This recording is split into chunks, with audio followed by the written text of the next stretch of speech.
Wow. We are in some we are in some amazing times right now. And I told you, the system will allow you to break laws for as long as they want you to because you're representing something they want you to do or whatever.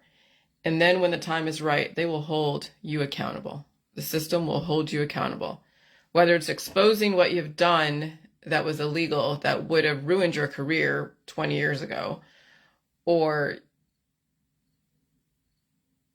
they find the evidence and they put you in jail 20 years later.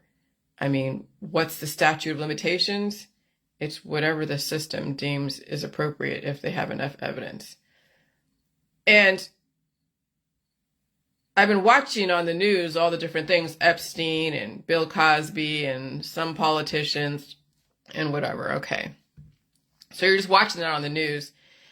I mean, I don't have any specific interest or experience watching other people's stuff on the news. I just hear one side, hear the other side. But this is the first time that I've actually been close to a person, not so close, but close enough, and been in a situation where there was sexual allegations that were developed and put out there, and then everything was covered up.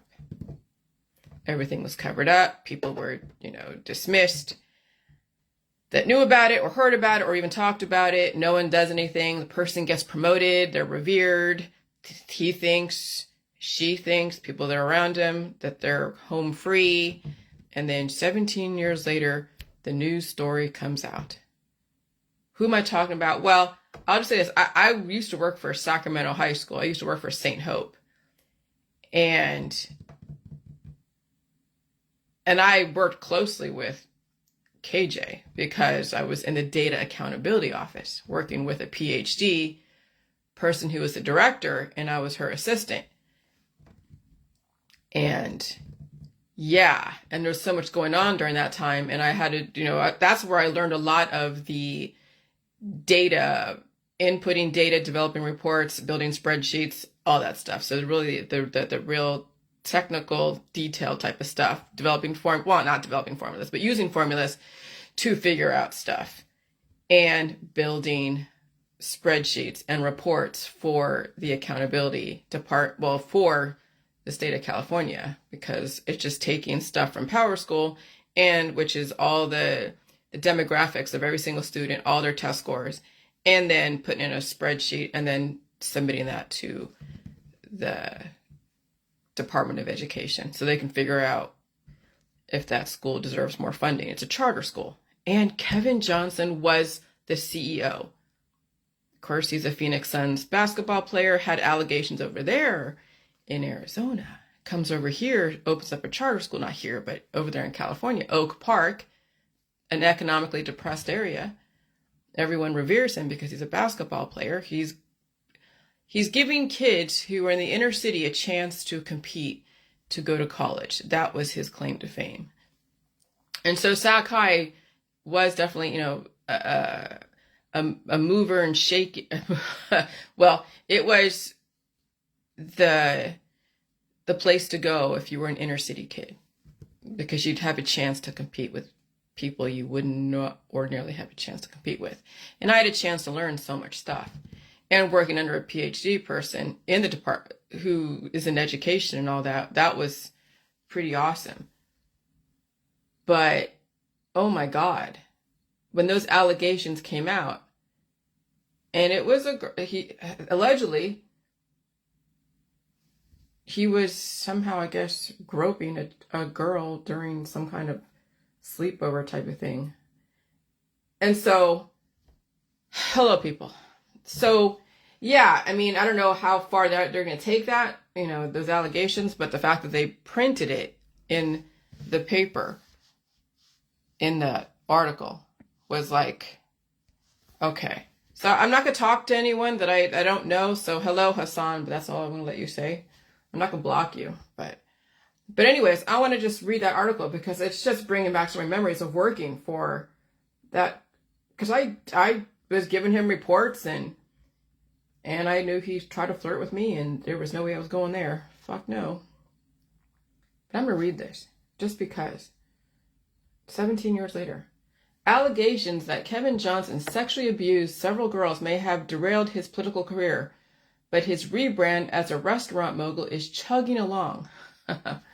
Okay.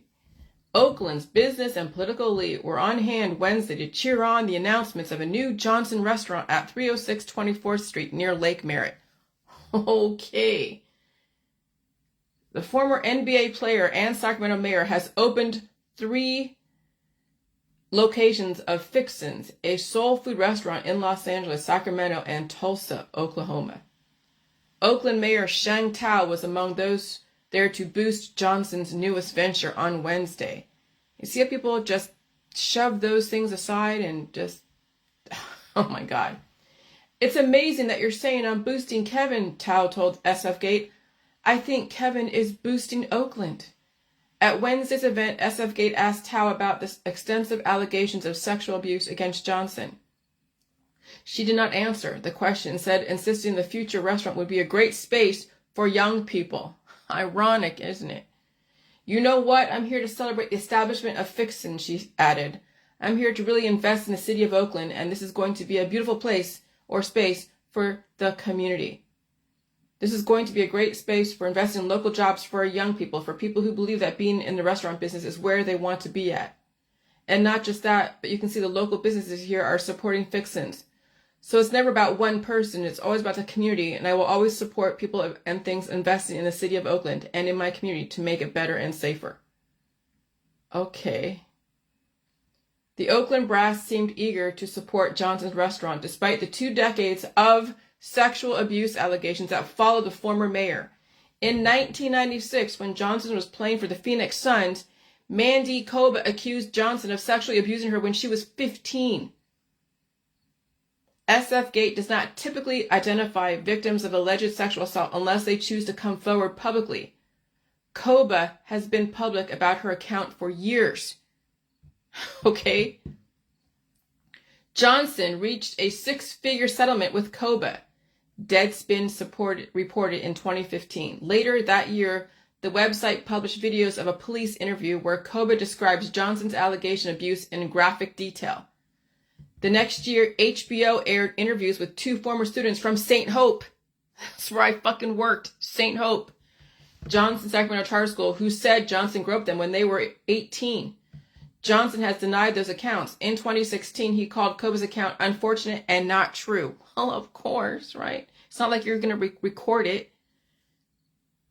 Other businesses and political figures who spoke on Wednesday include former Mayor Elihu Harris, real estate mogul John Whalen, Frederica Newton, the widow of Huey Newton, and comedian Mark Curry. Each took time to celebrate Johnson's business acumen and thank him for bringing his restaurant to Oakland. The allegations against Johnson short-circuited his re-election campaign for a 3rd term as mayor of Sacramento and led to ESPN mothballing a documentary about him that portrayed him as a hero for keeping the Kings in town. Johnson briefly laid low after the barrage of stories at the end of his mayoralty, but began re-emerging as a public figure and restaurateur in Sacramento in 2019. And his wife at the time hired me. It was, what is his wife's name? Hold on. She's Korean. Kevin Johnson, mayor, wife. Michelle Rhee. She was like the chancellor of the DC schools at one point. Yeah, she hired me at one point. She hired me to go into between 06 and 07.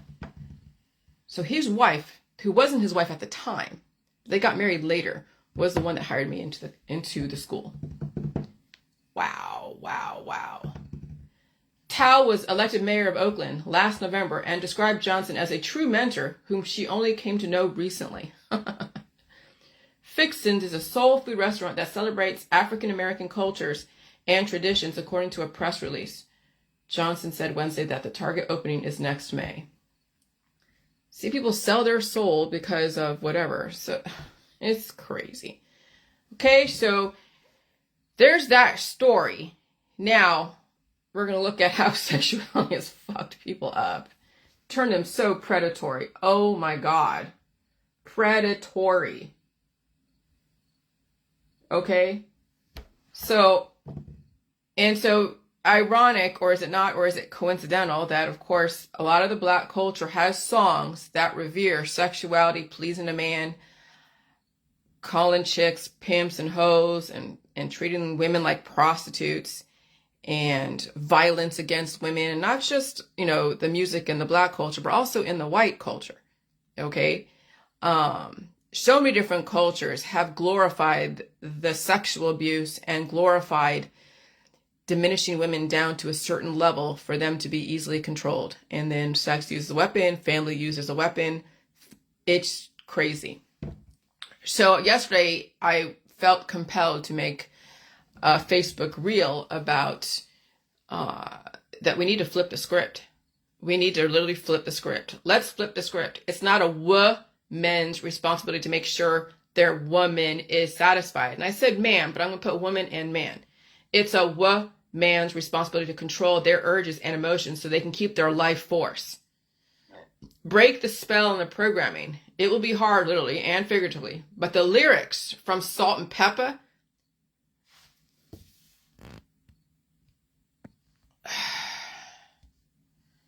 the lyrics from Salt and Pepper have enslaved the women who revere them. The lyrics from Salt and Pepper and so many different singers out there have enslaved the women that follow them. The lyrics are ironic. That's what you're up against. And so I'm going to read these lyrics. What a man, what a man, what a man, what a man, what a mighty good man. What a man, what a man, what a man, what a mighty good man. I said, what a mighty good man. He's a mighty, mighty good man. The man gives real lovin'. That's why I'm calling him killer. He's not a wham, bam, thank you, ma'am. He's a thriller. Okay. He takes his time and does everything right. Knocks me out with one shot for the rest of the night. What do you think happened to these girls at whatever age? Holy shit. He's a real smooth brother, never in a rush. And he gives me goose pimples with every single touch. Spends quality time with his kids when he can. Oh, okay. Secure in his manhood because he's a real man. A lover and a fighter, he'll knock a knucka out. Don't take him for a sucker because that's what he's about. Oh, God. Every time I need him, he's always got my back. Never disrespectful because his mama taught him that. I can only imagine what his mama taught him. I got a good man. What a man, what a man, what a man, what a mighty good man. A mighty, mighty good man. What a man, what a man, what a man, what a mighty good man. Yes, he is. What a man, what a man, what a man. What a mighty good man, what a mighty good man, what a mighty, what a man. Blah, blah, blah. Holy shit. Okay? Wow. Now, let's go to the next thing. So you think about the Kinsey Institute studying sexual trauma and how it manifests. There is no one in particular to blame for deviant sex, as that is all relative to perception, because humans have been around for millions and millions and millions of years. We were once very basic animals with basic instincts and caused trauma to each other. Then you get the sexual orientation, you get the identification, especially in a closed immune system. So in my book, I have said the reason why we have so many sexual orientation is because we have so many different swirling antigen antibody programming that's in conflict with each other, fornicating, and there's some that are more numerous than others. What cultures or colony forming units of antigen antibody programming that are fornicating, causing offspring, and then it translates in the person's behavior until you release those demons in the proper way without curing yourself. Okay? And so there are acceptable forms of practicing your sexuality in the population through laws, and you must be of age of consent. There are universal unacceptable forms of sexuality against what people would be tolerant to, i.e. people's attraction to animals and children. Now, how far does one take their sexuality? How do they justify it? What is moral? Who is moral? Who is amoral? You will find that even having a family and practicing a very moral religion does not absolve you from what you do behind closed doors. So now you look at the Catholic Church and all the different priests and those who say that, or that look like they're upstanding members of society, but they have a very dark side. There are swingers out there. And I'm not saying anything's bad or good, but you see how far people take it. They have a secret life. They have a secret dungeon. Okay? Is humanity mature enough to handle sexuality that we are exposed to today? Or are we reenacting out our trauma from 6, 7, 8,000 years ago? Remember the Romans and Caligula and the stuff that he did and all of this different sexualities? I mean, even though they're like, yeah, homosexuality, which is fine, happened way back in the Roman days and the Greek days, but it doesn't mean they weren't traumatized even back then and even before that. Okay, so trauma and sexuality go hand in hand, and then it brings out deviancy, predatory behaviors, and horrific outcomes. Okay, so is biotechnology playing with people's hormones to bring up the trauma and specific phenotypical characteristics through programming social constructs, developing perceivably desirable humans? Now look at all the OnlyFans, all the hot girls all over Facebook, all the hot guys on Facebook. I mean, I'll say it again when I go through it, but remember Dahmer. Remember John Wayne Gacy. Remember Richard Ramirez. Remember Charles Manson. Sexuality is a spell that destroys. There's different levels of acceptability. But then what happens from that trauma and sexuality, then you have children that represent the trauma and the deviancy at the time of conception. And there's less of it in some people's families, and there's more of it in other people's families. And then you see how people behave in our society. And then you see all the underground things that go on so people can act out their sexual proclivities. Moreover, the propagation of the never-ending disfigurement of the person's body to fit within a certain paradigm, developing even more trauma and even more aggressive sexuality, to the point of it turning predatory, is what's killing men and women alike. Furthermore, enslaving women to having endless amounts of children to please her in-laws and her own family is also killing men and women alike. The man now has to work 3 or 4 times as hard to support the children. That's why men leave. I'm not saying it's good or bad. It's overwhelming when you have 3 or 4 kids. Look what happened to Chris Watts. And his wife is on a 3rd baby. And he's probably going like, holy shit. As she's running debt because she wants to be a social influencer selling all of her MLM shit to everybody. And her kids were her exploitation tool. Her kids were marketing pieces. They weren't children. They were her company. That's how she got credibility. While the woman has 3 or 4 times the life force taken away from her to give life to those children.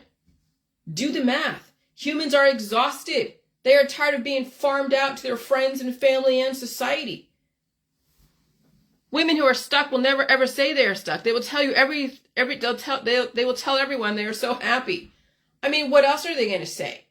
They will hide behind scripture. They will talk about submitting to God and family. And then their in-laws and everyone around them will like their comments, thus keeping the woman enslaved because she needs the validation or else she will fall apart. And so that's what she goes on Facebook and says, okay, I submit to God and family and this and this and that. And then their mother-in-law and the husband and all of her friends are like, and post supportive comments. So she feels okay with being enslaved. Even though she's screaming inside, but she can't because she has children or an image to maintain. Her reality, her truth will traumatize everyone.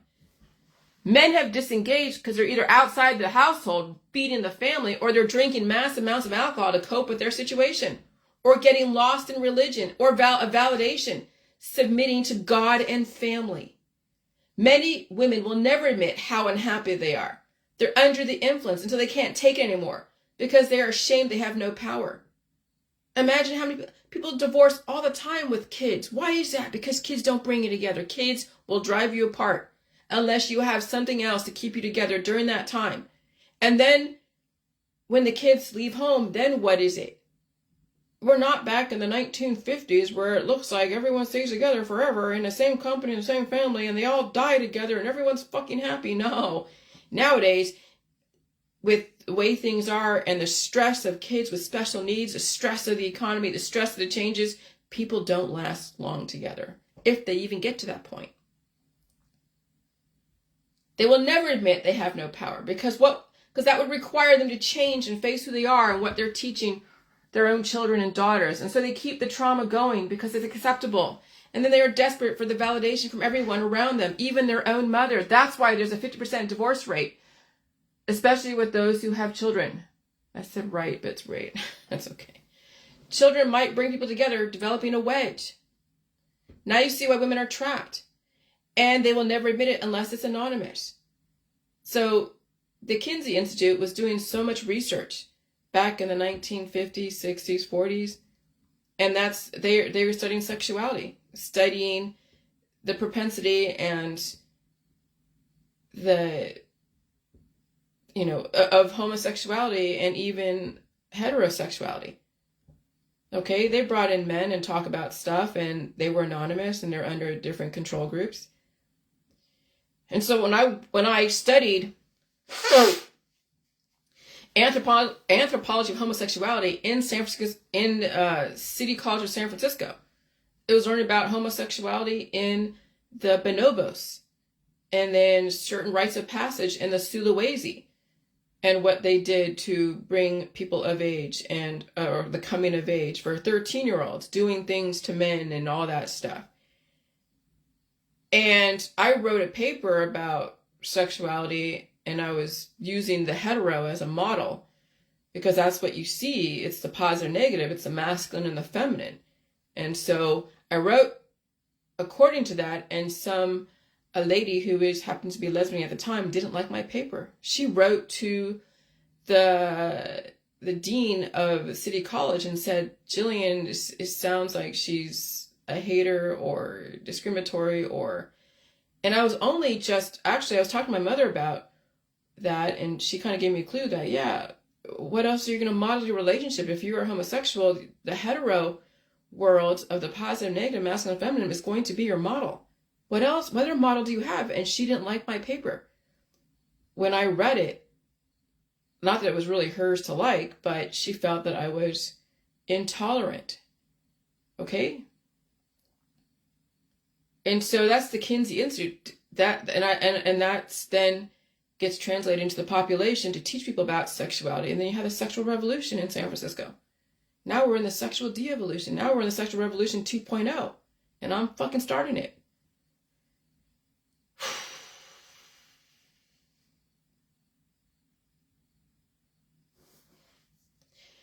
The enslavement of both men and women through social constructs they did not even start or invent keeps them repeating the same trauma, generation after generation, until it's accepted and people are conditioned to accept it. And so that's why all the different sexual orientations, because when you are exposed to something, it might be painful in the beginning and then it turns pleasurable, because then you have those hormones that bring on the pleasure, the serotonin, all the different, oxytocin. And so people can be programmed to be whatever they want. So as long as they're willing to be exposed to it and then keep conditioning themselves for it. That's the conditioning of children who have been sexualized, is they were conditioned for certain things. Some it was illegal, some that was legal. There's so many experimentation. And that's why, it's not like they started it. It's been going on for centuries, for thousands and thousands of years. Okay, so you can condition anyone to have a specific sexual orientation. And then now it's in the population. It's a gene, and it's a nurture in nature that does get repeated and replicated if it's accepted, and it is. And that's fine. You can't tell people what they believe and feel and whatever is not right. It is right to them until it's not. So what is it? So generational, here we go. Okay. The enslavement of both men and women through social constructs they did not even start or invent keeps them repeating the same trauma, generation after generation, until it's accepted and people are conditioned to accept it. Well, what is it? Enslavement through their loins and a slave to their genitals. And through their openings. Every single opening in their body could be conditioned to be sexual. That's how the system has used and controlled all of your openings, so then you feel shame around it. And then in order for not to be sexual, you have somebody like a doctor to go and poke and prod in all your openings. A stranger. Like a snake continuously eating its tail, the Ouroboros. And that's why some of these doctors feel like God, because then they do things because of their own sexual proclivities and predatory behaviors. And then they don't even, the lines are blurred. That's what these girls in the gymnastics, Larry Nassar, endured right in front of their mothers. It's pretty bad. That's why we're in a great reset, guys. Now you know why we're in a great reset, okay? It's very bad out there. It's very bad out there. Sexual slavery isn't just sex trafficking you find in the underbelly of society. It's found in so many marriages, relationships, even as occupations. Some women and men do not allow women and men to say no in the bedroom at all because they are a male chauvinist and alpha females out there who wield their power. There are many chauvinists and alpha females out there who wield their power of their position as a way to control their husbands and wives and girlfriends. I see it in all religions, in all social constructs. Alpha males, alpha females also do the same thing. It happens in hetero relationships and same-sex relationships. You can see the masculine-feminine dichotomy in all relationships on some level. You will see the dominant or the submissive in that relationship. And there are some women who pride themselves on cheating on their husbands, who talk about their husbands in such disparaging ways. That's how this shit has gone too far, where men are even belittled and enslaved to a specific expectation. And so it's not just the men, it's the women out there as well, who are so highly sexual and highly aggressive and volatile and violent. Even these men don't stand a chance with some of these women out there. It's very pervasive to normalize sexual slavery for all types of people. Because someone says a person is a sexual creature doesn't mean that's who they have to be and must be. They're like, oh, you're frigid. Oh, you're this. Oh, you're that. Oh, yeah, I've heard so many men talk disparagingly about women that don't look the part. Oh, yeah.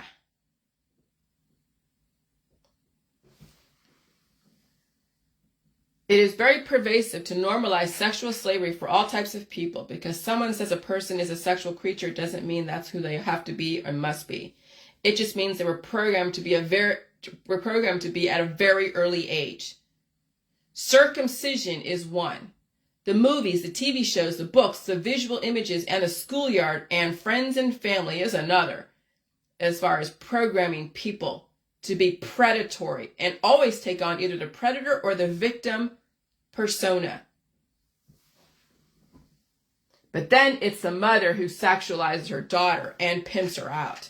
It's the mother who picks out the wife for her son, or else she freezes the girlfriend out, and then the son, has to go and choose another wife that is acceptable to mother. It's the mother who follows what her community expects without questioning. That's why all of humanity right now is under a huge sexual exploitation spell, legitimized through families and marriage, and even through legalized prostitution, OnlyFans, Instagram, Facebook. But there is a suffering, a major suffering that goes along with that. But people hide behind fake smiles, social platitudes, their religion, and drugs and alcohol to cope. They don't know what's wrong because everything is wrong around them. And they're stuck kowtowing to the madam or the queen bee in their world. Let's see the Kinsey Institute interview people now, anonymously. I dare you, Kinsey Institute. I dare you to undo what you have done back then. It's not that you couldn't redirect society. You could have. The Institute kept developing new ways to keep people under control through sexuality, sexual orientation, and gender roles until they figure out how to control it and temper it.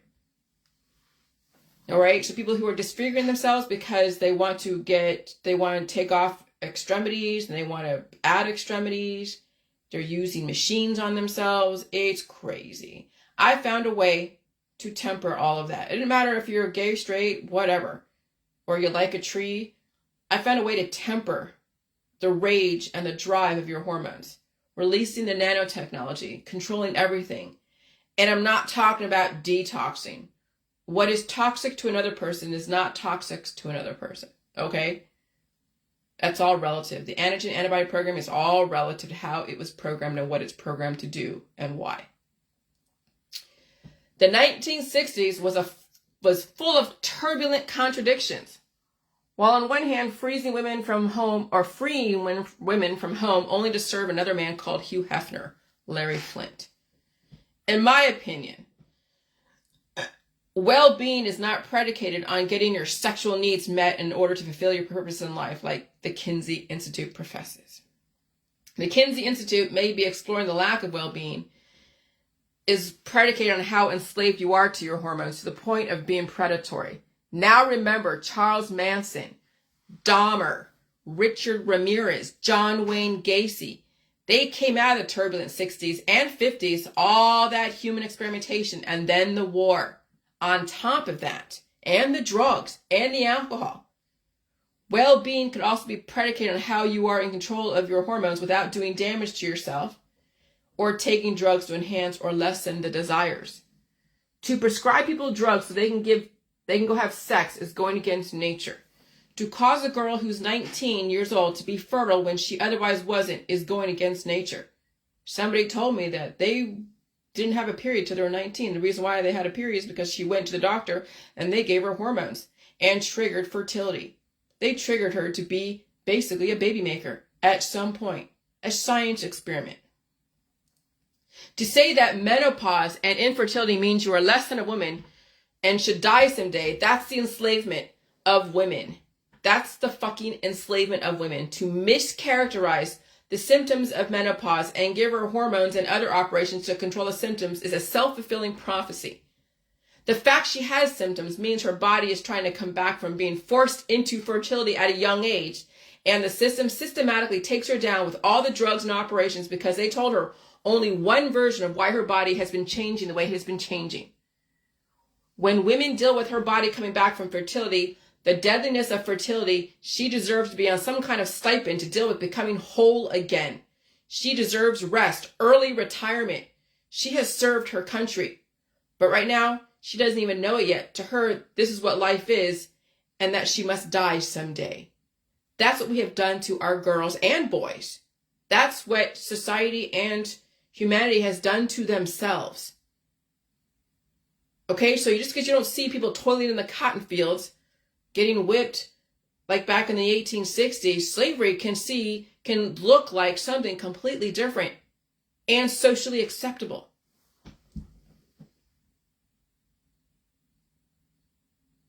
It's time to flip the script. The contradictions developed in the 1960s caused so much chaos and confusion. Women are not taken seriously because of that. It's very difficult to entertain the allegorical Madonna and whore in the same body. You send off mixed messages, and predators get angry, and women are constantly suffering, forced into those roles. And then men automatically become the predator because that's what they were taught. And men have been taught to be a slave to their hormones, to seek the lowest hanging fruit until it becomes too low. Then they have to try to have higher standards. But they resent the women who have higher standards. And so they knock her down several notches, and then women are forced to play a role and justify being knocked down. And so both men and women knock each other down several notches in order to fit in. It's not the man's fault. It's not the woman's fault. It's society not allowing everyone to evolve, forcing people into social constructs of acceptability. What does society do? What does a society do? They develop a great reset. You're in it right now. May the odds be ever in your favor. And so I said, wow, Kevin Johnson is finally going down. Never thought I would see the day. I remember when all this went down. Teachers were protesting, quitting. I was even protesting in the data accountability office. That's why they didn't bring me back the next year. Can't say I blame them. I mean, I wanted to stay in the job, but when someone is a CEO and opens up a charter school, you're not supposed to say anything. Of course, I'm an idealist. I want to work and learn stuff. Also, don't agree with everything. You can't have it both ways, Jillian. You can have your job if you turn the cheek. As soon as you vocalize your feelings about a situation, especially about sexual allegations, you are gone. And this was a teenager, not some greedy person trying to make up a story because she was jilted. And they made him mayor on top of that. And nobody was held accountable until today. But he's not really being held accountable. It's just now his image is going to be marred. That's why sex has gone too far. This is why sexuality has gone too far in our society. Predatory behaviors are all over the place. And just because they look respectable doesn't mean they are.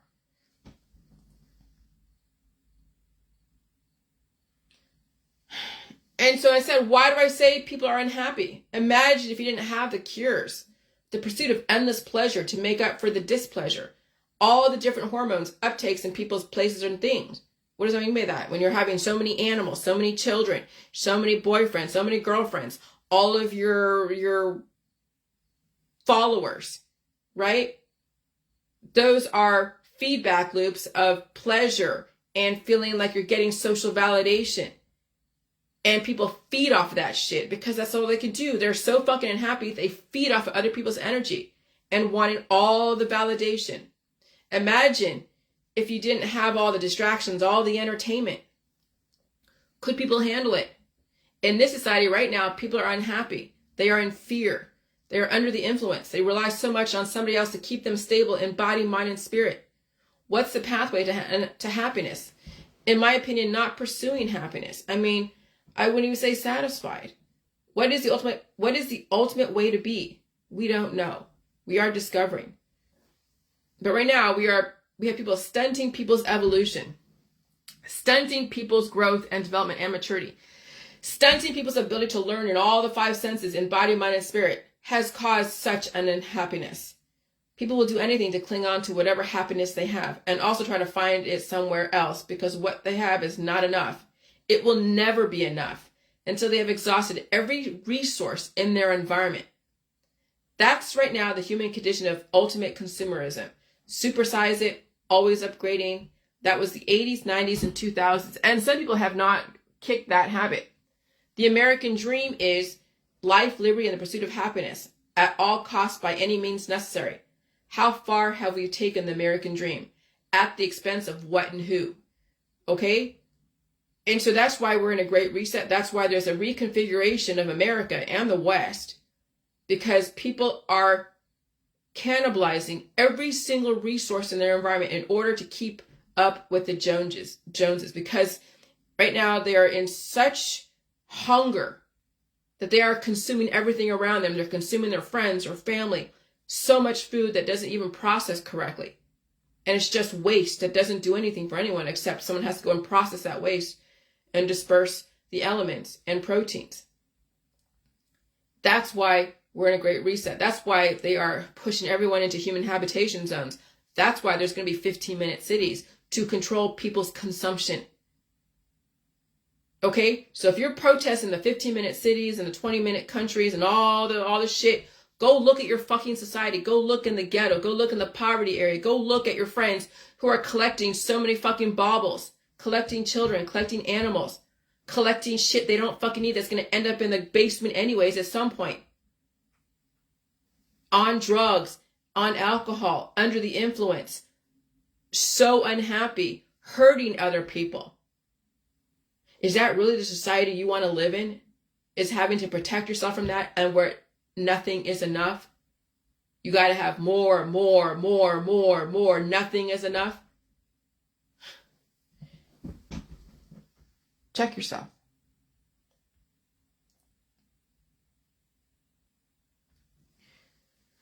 So maybe the promotion of the female sexual empowerment back in the 1960s was to take away the power from the males who took advantage of their power in their place of the household. However, focusing on any sexuality will backfire. All parties get exploited and enslaved equally, and then cancer, and then death after 1 billion children and diseases. I understand their intention back then in the 1960s, but like anything, sexuality gets abused, weaponized, and becomes out of control.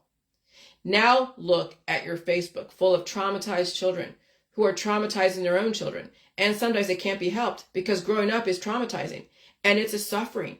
And the system is going to have to determine if that suffering is legal or illegal. That's what you signed up for, to traumatize your children into adulthood so they can survive or take away their suffering and have them be destroyed prematurely. And the system wants you to take away your child's suffering in a legal way, and because you don't have the means to understand how much suffering is enough and how much is too much, how much is too little. You're stuck between a rock and a hard place, okay? And so what's the right way going about doing it?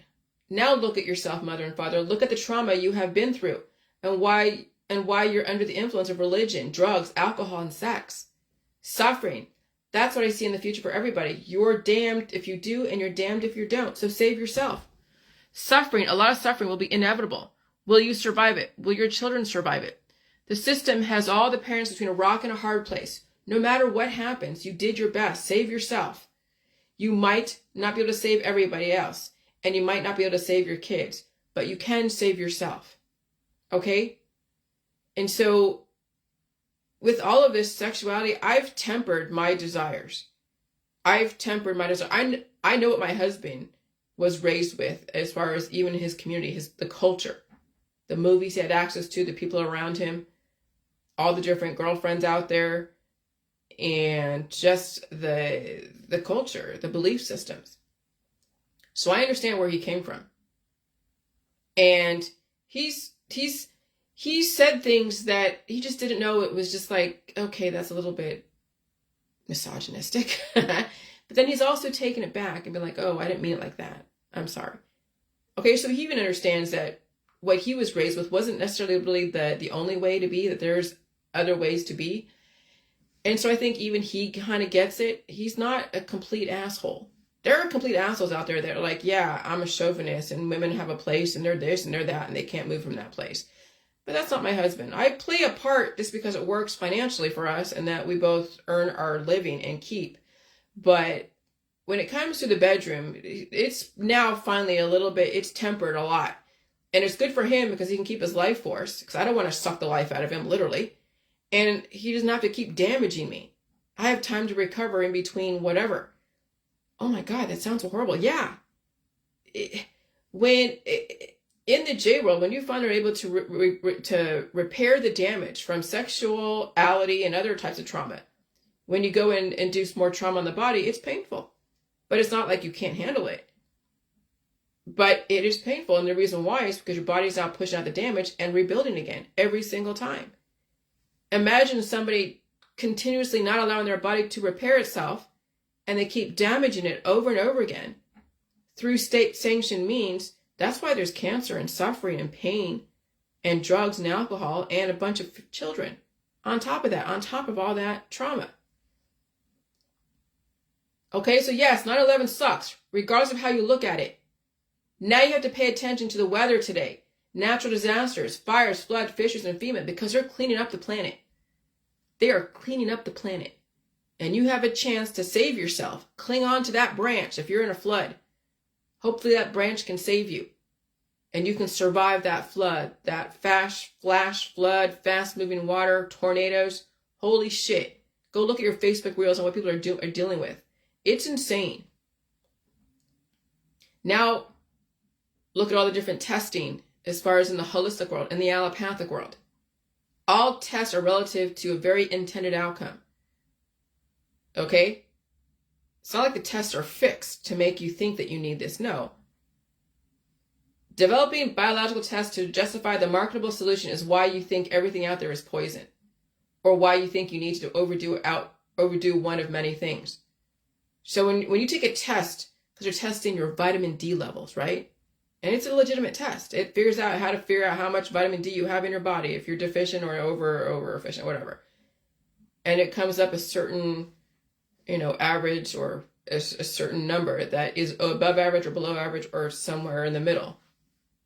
That test will then make you think that the solution is to go and take a supplement.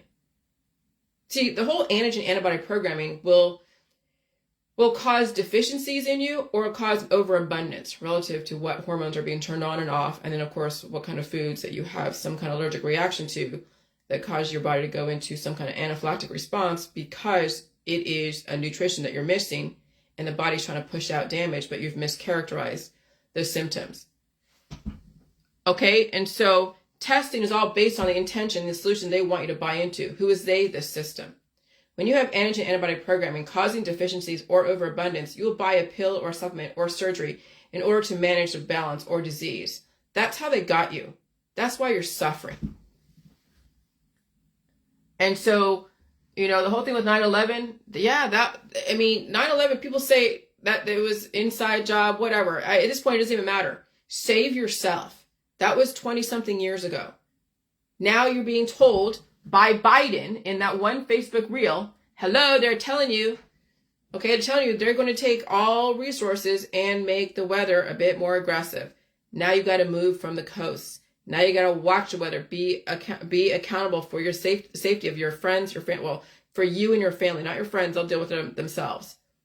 But now they're cleaning up the planet. We are in the days of Noah right now. And people are telling people, get out of the coastal areas. Get out of Florida. When that one lady was saying, oh my God, obey, right? Because I took a lady off my Facebook. She's very Christian, very, very devout Christian. And she put on a scripture that says, obey, and almost shaming people that they're getting punished with a hurricane because of all their, discrepancies in whatever in their life. I'm like, that's a pot calling the kettle black. You're in Florida.